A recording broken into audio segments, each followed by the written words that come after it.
मंदिर में एक महिला रोज पूजा करने आती थी। प्रत्येक दिन वह देखती थी कि कुछ लोग मोबाइल चला रहे हैं, कोई सेल्फी ले रहे हैं, कोई फोटो खिंचा रहे हैं, कोई इधर उधर गप करते हुए टहल रहे हैं। एक दिन उनसे रहा नहीं गया।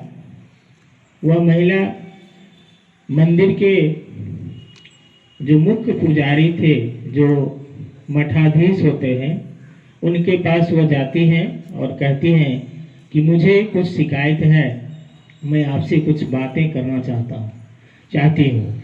तो महिला अपनी बात को रखते हुए जो शिकायत रखी थी वो ये था कि यहाँ पूजा करने के नाम पे लोग आते हैं, पर पूजा करने के बजाय कुछ और ही करते रहते हैं। फोटो खींचना, खिंचवाना, बातें करना।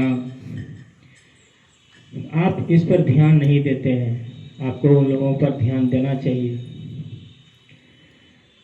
तो मठाधीश कहते हैं कि ठीक है, मैं इस प्रश्न का जवाब, इस समस्या का समाधान मैं आपको कल दूंगा। आज आप जाइए और आप एक काम कीजिएगा कि कल जब आप घर से चलेंगे तो वहीं से एक लोटा में गंगा जल भरकर लाएंगे। लेकिन ध्यान रहे कि एक बूंद भी गंगा जल कहीं गिरना नहीं चाहिए। वह महिला अगले दिन पूरे पवित्र भाव से गंगा जल लोटा में लेकर घर से चलती है और मंदिर पहुंचती है। रास्ते में वह पूरा ध्यान रखती है कि एक बूंद भी, जल का एक बूंद भी नीचे गिरना नहीं है, लोटा से बाहर नहीं आना चाहिए। मंदिर पहुंचती है, पुजारी से मिलती है। पुजारी कहते हैं कि एक काम कीजिए, आप सही समय पर आ गई हैं, तो मंदिर के 3 बार परिक्रमा करके मेरे पास आइए। ध्यान रहे कि गंगा जल जो आपके लोटा में भरा हुआ है वह गिरना नहीं चाहिए। ये तो मैंने कल भी आपको बता दिया था, फिर भी आज मैं आपको ध्यान दिला रहा हूँ। तो वह बोले कि नहीं महाराज, अभी तक एक बूंद गंगा जल बाहर नहीं आया है। मैं सुरक्षित घर से लेकर यहाँ तक इस लोटा में गंगा जल लेकर आई हूँ। ठीक है, मैं 3 बार मंदिर की परिक्रमा करके आती हूँ। वह गंगा जल से भरा हुआ लोटा लेकर मंदिर की 3 बार परिक्रमा करती है। परिक्रमा करते करते वह ध्यान रखती है कि एक बूंद भी, गंगा जल का एक बूंद भी बाहर नहीं गिरे। फिर वह 3 बार परिक्रमा पूरा करके पुजारी के पास आती है, जो मठाधीश थे, मुख्य पुजारी, उनके पास आती हैं, बैठ जाती हैं। पुजारी उनसे कहते हैं कि आप बैठ जाइए और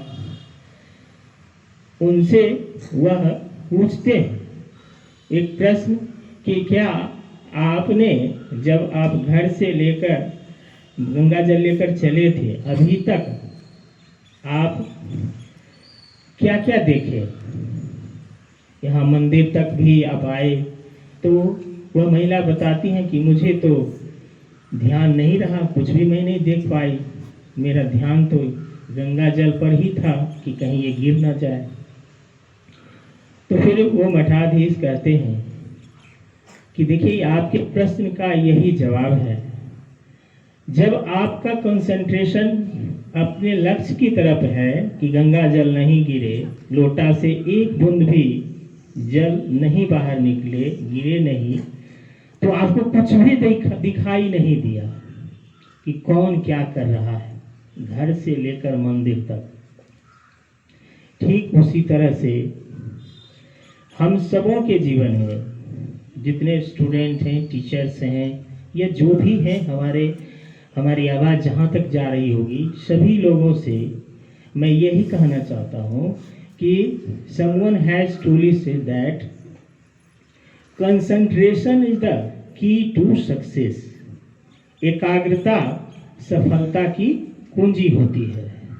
एकाग्रता बनाए रखेंगे अपने लक्ष्य की तरफ, अपने आप को देखना है, स्वयं की आलोचना करना है, स्वयं की कमियों को ढूंढना और उसे दूर करना है।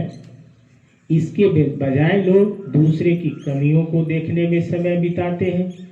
दूसरे पर ध्यान देने के समय उन्हें यह ध्यान नहीं रहता कि मुझे क्या करना है और मुझ में क्या कमियां हैं, मैं क्या कर रहा हूं और मुझे क्या करना चाहिए। तो ये हमारे जितने स्टूडेंट्स हैं उनके लिए सबसे ज़्यादा इम्पोर्टेंट है अभी कंसंट्रेशन।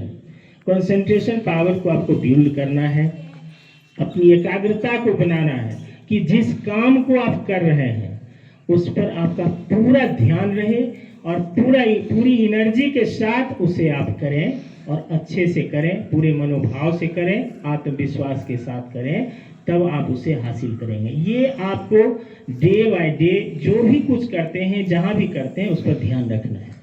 और इसलिए सभी लोग आप जो हमारा शशिकांत सर का क्लास होता है एकाग्रता से संबंधित, उस पर भी ध्यान देंगे। जो मोमबत्ती जला करके वो क्लास लेते थे या फिर कुछ और भी एक्सरसाइज जो हमारा कंसंट्रेशन के लिए होता है, उसका वीडियो भी हमारे ग्रुप में भी है, हम यूट्यूब पर भी डलवा देंगे, उसको भी आप लोग देखिए। एकाग्रता को बनाना बहुत ही जरूरी है और दूसरे की कमियों को ढूंढने के बजाय स्वयं की कमियों को देखिए और उसे दूर कीजिए। Thank you, have a wonderful today.